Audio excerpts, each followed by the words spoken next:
வணக்கம். நம்ம கட்லெட் செய்யும்போது பிரெட் கிரம்ஸ் இல்லைனாக்கா ரவை அரிசி பிரெட் கிரம்ஸ் மாதிரி யூஸ் பண்ணிக்கலாம்.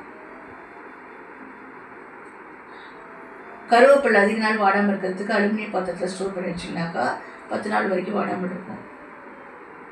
கீரை பசுமை தன்மை மாறாமல் இருக்கிறதுக்கு கீரை வேகும் போது கொஞ்சமாக லெமன் சாறு பிடிச்சி விட்டிங்கன்னா அதில் பச்சை தன்மை அப்படியே ரிட்டைன் ஆகும். சப்பாத்தி மாவு மீதி ஆயிடுச்சுனாக்கா வெண்ணெய் தடவி வைங்க. அடுத்த நாளுமே ஃப்ரெஷ்ஷாகவே இருக்கும்.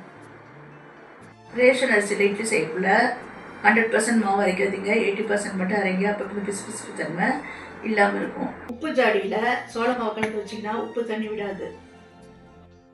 தர்பூசணி பழத்தோட வெள்ளை பகுதியை தோசை மாவோட கலந்து அரைச்சிங்கன்னா தோசை நல்லா சாஃப்டாக இருக்கும்.